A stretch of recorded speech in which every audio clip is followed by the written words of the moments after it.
Hello everyone and welcome back to Harry Ball Sports. This is a very special day. We are celebrating. You might think that I'm overdressed for the occasion, but I can assure you I am not.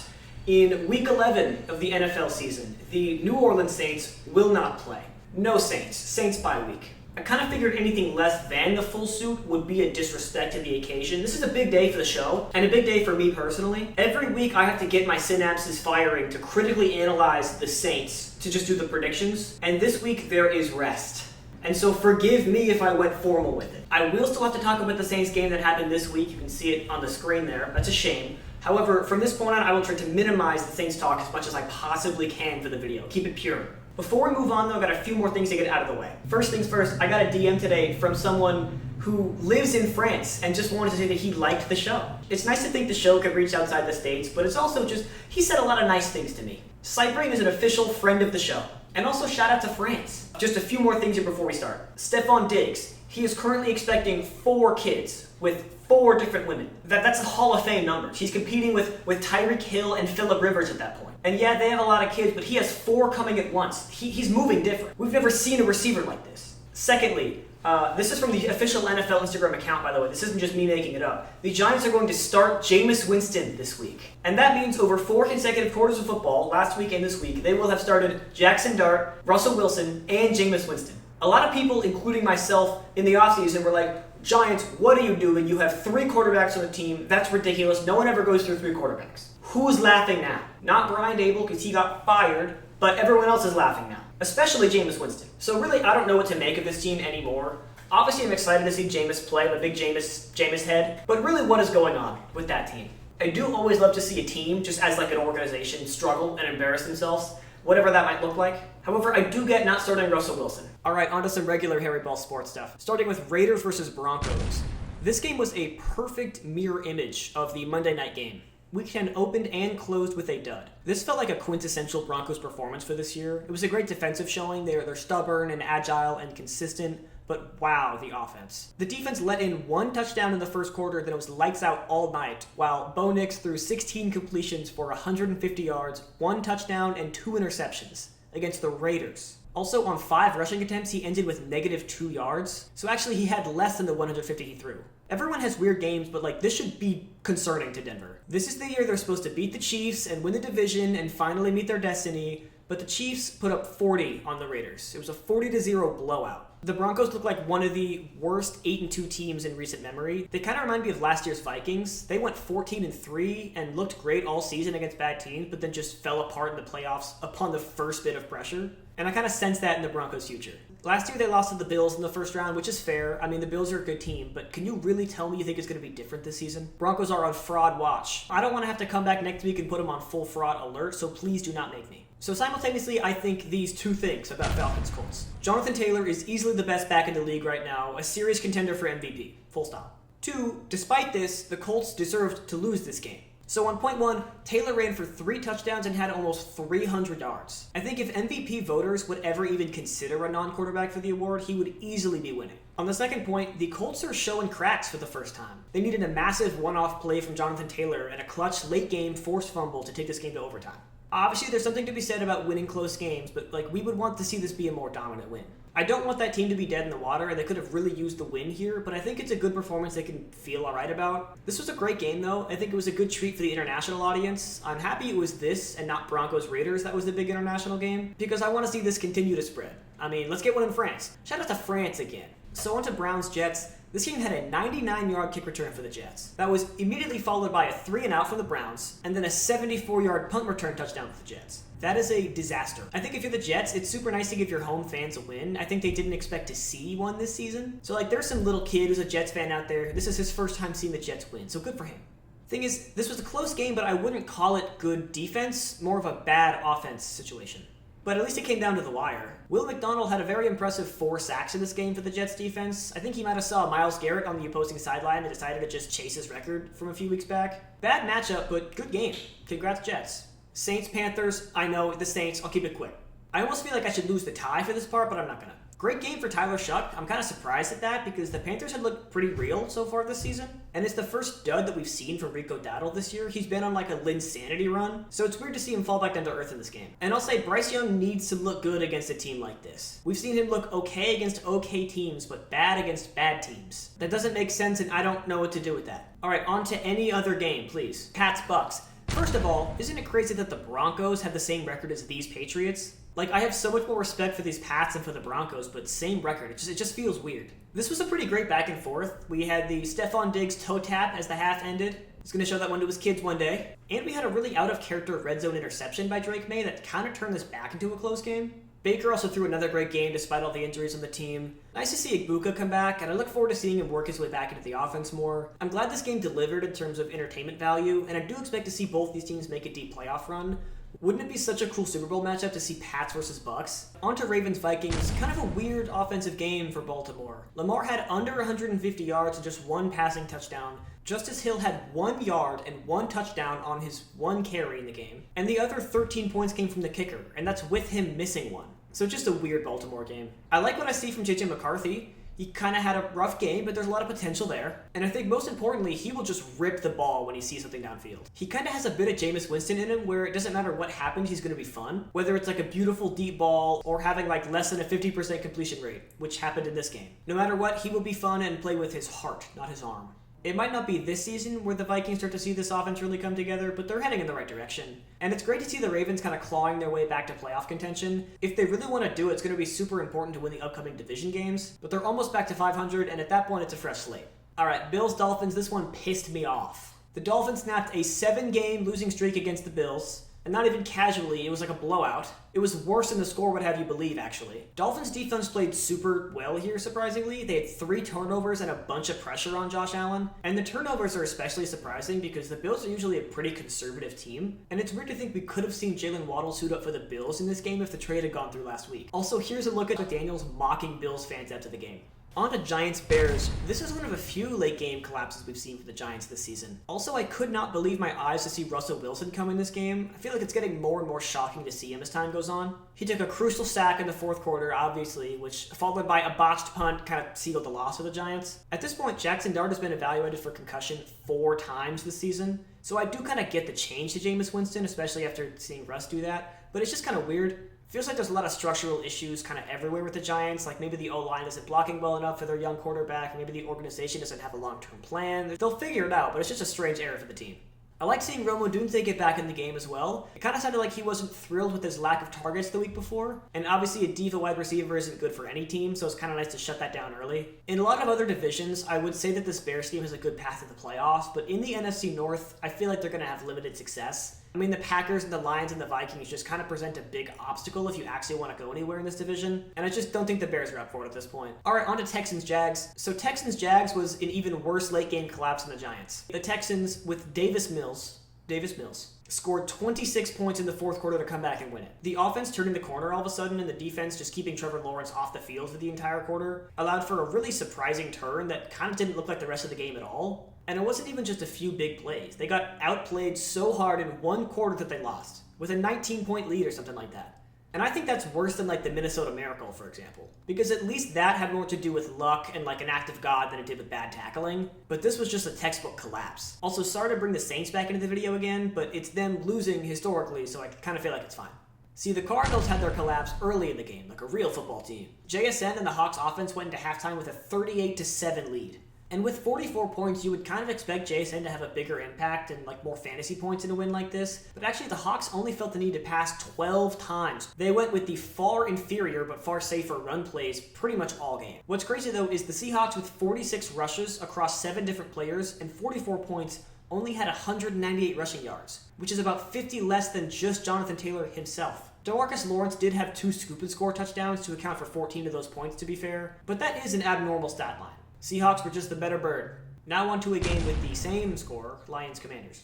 Unlike the Seahawks, the Lions reached their 44 points by scoring on every single offensive possession. It did seem like the Lions were trying to get back at the Commanders for their postseason loss last year, based on the fact they just didn't let up at all. And they had Dan Campbell taking over the play calling duties on offense for this game. It just must have been personal. And it kind of did feel like the nail in the coffin for Washington's season. I just mentally have to move on from this team. It's sad for sure, but I feel like they're trending down just as much as the Lions are trending up. This is sort of the same game again, actually. Slightly different score, but not even. Matthew Stafford is definitely competing for that MVP title as well, which is nuts for somebody who was drafted before Instagram existed. And this also ties the Rams with the Seahawks in the division, and they will play this week, so that'll be a very exciting game. Tough week for the 49ers. This also puts them even further behind in a really tough division, so their season's kind of in jeopardy here. So this is make or break time for San Francisco.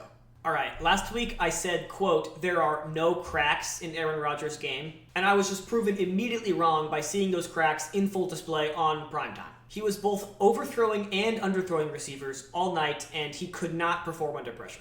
Only thing I did like from Pittsburgh in this one was the hurdle for the first down, which if we're giving credit, it's a pretty impressive play. Like, I know if I made that play, the picture of that would be the lock screen for my phone, and probably the profile pic for Harry Ball Sports. Look at this graphic also, this is really interesting. They did the player intros for the Chargers, and it did not look very good for the O-line. They introduce the player, they tell you where he went to college, and they give you like what ranking he is out of all the players in that position. I've never seen this before. We saw 36 of 36, 35 of 36, 36 of 37, and 38 of 38. Genuinely, who are you paying? Why are you paying these guys? If I were the owner, I would sell all of my real estate to pay Fox to cover this up. It's just weird to see a team that's usually described as balanced just not put any resources at all towards the O-line. And yet there's some injuries there, but like it should never get this bad.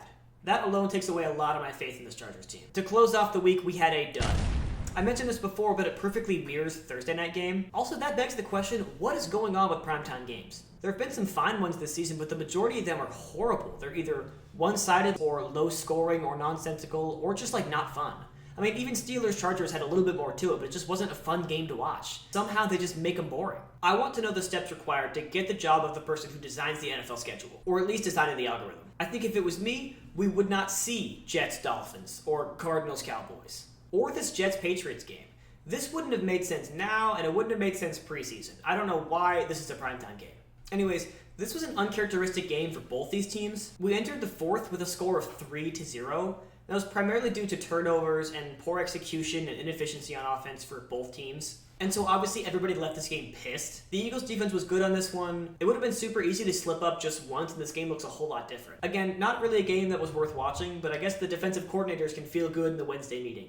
That brings us to the end of week 10 and an ultimate record of 103-46. So let's not panic, but that brings us slightly below 70% for the first time in a while. I'm not going to overreact to that or change what I'm doing here, but like an honest look at the good with the bad is healthy. So in an effort to bring up that record, let's get to week 11. So like I said, Jets-Patriots shouldn't be a fun game at all. The Pats should just smack them around. I should stomp them. And actually, I don't really know that much about the Jets in the first place, so I'm taking the Patriots. On to Commanders-Dolphins. I think this is actually a pretty good matchup. I know the Commanders are trending down while the Dolphins are trending up, but I think these guys are on kind of an even playing field at this point. I think this presents an opportunity to be a good test for both teams, which is kind of rare. From what I've been seeing recently, I think this Dolphins offense is kind of starting to get some momentum going, and I think that the Commanders offense just hasn't. So if the Dolphins defense can hold the Commanders to like under 20 points and they can get a few of those big splash plays they like on offense, I can see the Dolphins winning this one. So I put my money on Miami. I like the look of Packers-Giants. One, the Packers coming off really a bad loss. I know it was close, but like you don't want to play like that. And the Giants coming off the big quarterback change. So we should see some interesting stuff going on here. And Jameis Winston really is just, he's a roll of the dice. He's a spin of the wheel. He could go out there and be 2017 Super Bowl Tom Brady, or he could be 2017 Super Bowl Matt Ryan. You never know. So I'll definitely watch this one, and I do expect the Packers to win.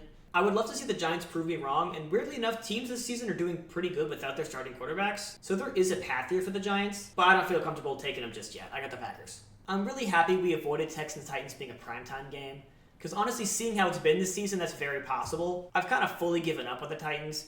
Not that I really thought they were going to go far, but at this point, my Titans hype is at an all-time low. And we've actually seen really good stuff from the Texans recently. Obviously, last week, Davis Mills had the 26-point quarter for the big comeback, and that was against a better defense than the Titans have. So really, I see no reason why they wouldn't do the same thing here. And obviously, Cam Ward is not up to the task of playing this Texans defense, so this one could very well be a blowout. Give me the Texans. Panthers-Falcons also has me really excited. Two teams who have been really weird this season but kind of plateaued, I feel like. Obviously, after losing to the team who should not be named, I can't give the Panthers any real respect in this matchup.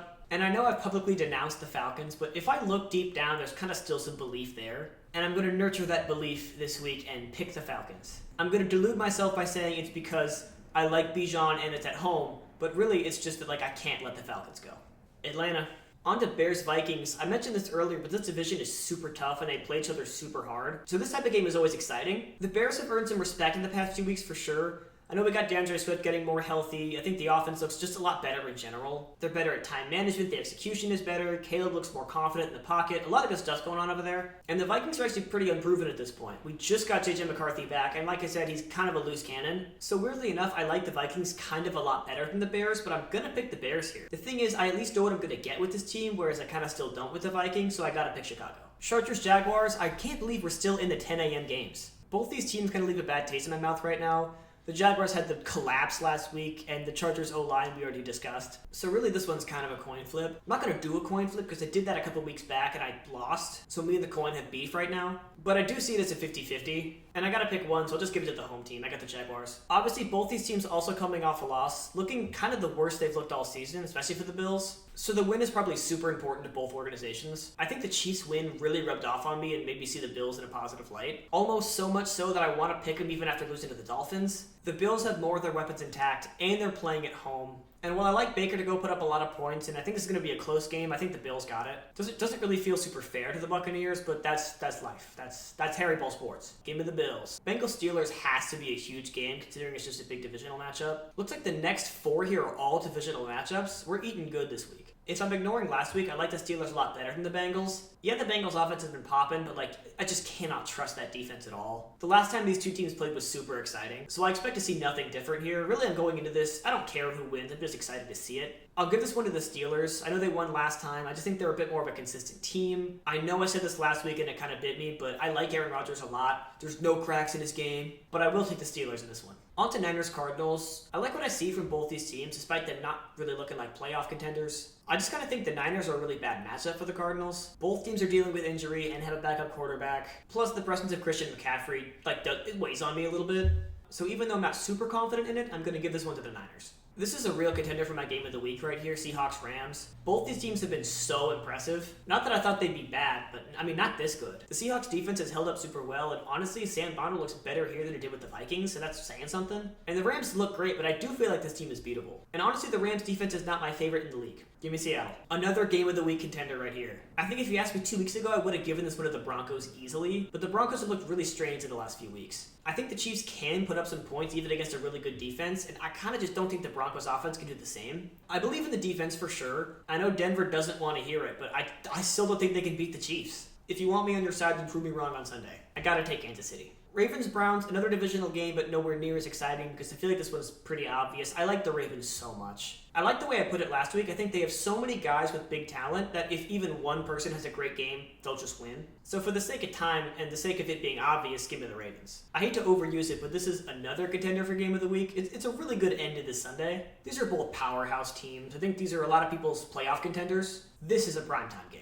I think these teams are actually constructed pretty similar as well. A lot of talent at receiver, some great guys on defense, a quarterback who doesn't actually have to do a whole lot to win, but can if he needs to, and a really good, outspoken, but sometimes controversial head coach. I think this is a great matchup. I'm actually kind of stalling. I don't know who to pick. I think I'm going to lean towards the Lions. The Lions are coming off a big win, and there's just a little bit less drama going on over there. And not that drama means bad football, but I don't know. I'm grasping at straws here. This is a pretty close game. This game being in Philadelphia kind of pushes me towards the Eagles, but I think I am going to take the Lions still. I don't feel super confident in this game, but somebody has to win. Unless it's a tie. This is a tie, I'm going to be pissed. Either way, give me Detroit. And finally, Cowboys-Raiders. We know I like the Cowboys and I hate the Raiders. Let's not muddy this up with too much dialogue. That's unnecessary. The Raiders' defense is atrocious, and also their offense is atrocious. And the Cowboys have their atrocious moments, but they're typically pretty good. Plus, I can name 20 more Cowboys players than Raiders players. Kind of a fifth grader's argument, but I am taking the Cowboys. And with that completes Week 11 predictions. This was a very special week, and I'm happy to have something to celebrate. I think that's about all I got, so thank you for being here. Shout out to Dude in France. And these are just getting more and more fun to make, so expect them to keep coming. This has been Harry Ball Sports. Go Birds.